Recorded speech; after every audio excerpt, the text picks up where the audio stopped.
جب یہ situation clear ہوگی ارشاد بھٹی صاحب، حکومت کیا سوچ رہی ہے، کیا جوڑ توڑ نکالا ہے انہوں نے خاص طور پہ سیکرٹ بیلٹنگ کو ختم کرنے کے لیے، شو آف ہینڈز کے لیے؟ پہلی بات میڈم شیخ کہ آج 16 دسمبر ہے.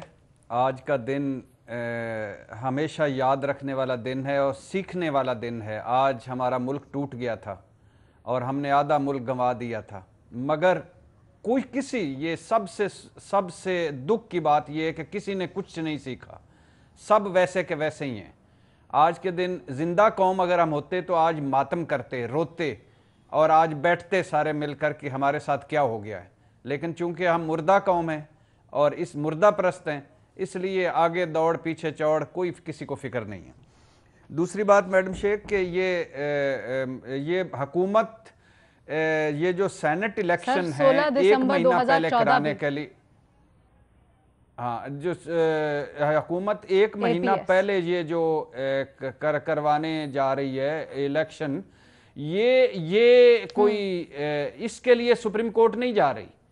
سپریم کورٹ کل کابینہ میٹنگ میں اٹارنی جنرل نے وہ شو آف ہینڈ پر کہا تھا کہ ہم جاتے ہیں، ہم ایک ریفرنس دائر کر کے سپریم کورٹ سے پوچھ لیتے ہیں، تشریح لے لیتے ہیں، گائیڈ لائن لے لیتے ہیں.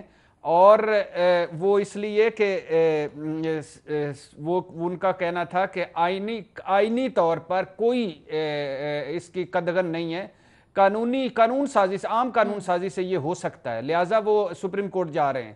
یہ جو دوسرا ہے، یہ جو فواد چودھری صاحب نے کل تجویز پیش کی تھی، آج گو کہ وزیر اعظم صاحب نے بھی کہا ہے، مگر ابھی تک اس پر فیصلہ نہیں ہوا کہ حکومت نے فیصلہ نہیں کیا کہ ایک مہینہ پہلے کروانے. ابھی ایک اجلاس اور باقی ہے. فواد چودھری صاحب نے آئین کے 224 کے سب آرٹیکل 3 کے تحت کہا تھا کہ ہم ایک اور کروا دیتے ہیں، ایک مہینہ پہلے کروا دیتے ہیں الیکشن. تو اور اس کل 18ویں ترمیم پر بھی کابینہ میں بات ہوئی، پیٹرولیم جو کمیشن ہے اس پہ بھی بات ہوئی، اور اس کے علاوہ اس پر بھی سینٹ پر بھی بات ہوئی. تو میڈم شیخ یہ مجھے لگتا ہے کہ یہ ایک سیاسی چال ہے، ایک اپوزیشن کو کنفیوز کرنے کی ایک کوشش ہے. اپوزیشن جو لانگ مارچ، دھرنے اور استعفوں کے حوالے سے ابھی تک متفق نہیں ہے، اسے ایک اور مشکل میں ڈالنے کی کوشش ہے. اور اچانک یہ ایسے ہی ہے میڈم شیخ کہ جیسے آپ کا امتحان 3 مہینے بعد ہو اور اچانک کہہ دیا جائے کہ 2 مہینے بعد ہے، تو وہ صورتحال ہے. اور جیسے کبوتروں کے ڈربے میں بلی چھوڑ دی جائے تو جو صورتحال ہوتی ہے وہ والی صورتحال ہے.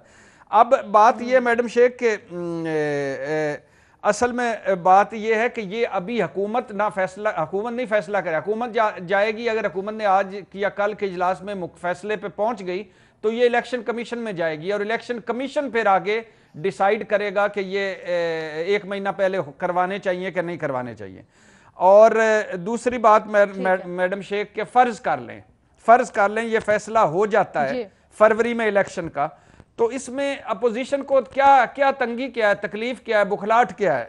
اپوزیشن نے 2 کام کرنے ہیں، سینٹ الیکشن سے پہلے ایک لانگ مارچ اور دھرنا، اور دوسرے استعفیٰ. اور اپوزیشن کہہ رہی ہے کہ ہمارے پاس انبار لگے پڑے ہیں استعفے کے، گھر میں جگہ نہیں بچی، ہمارے گھروں میں اتنے استعفے آ گئے ہیں. اور 1947 سے اب تک کے جتنے فوت ہو گئے لوگ، انہوں نے بھی استعفے دینا شروع کر دیے ہیں. تو وہ اور لانگ مارچ بھی تیار ہیں، تو آئیں لانگ مارچ کریں اور ایک مہینہ پہلے استعفے دے کے گھر چلے جائیں. اور مولانا فضل الرحمان صاحب نے جیسے کہا کہ سینٹ کا الیکٹورل کالج توڑنا ہمارا آئینی حق ہے، تو پہلے توڑ لیں بعد میں توڑنے کی بجائے. تو یہ ایک سیاسی چال لگتی ہے مجھے حکومت کی، اور ایک اچھی چال لگتی ہے حکومت کی کہ جیسے سیاست برائے سیاست ہوئی. آپ کو حکومت کی اور سیاسی چال لگتی ہے. ٹھیک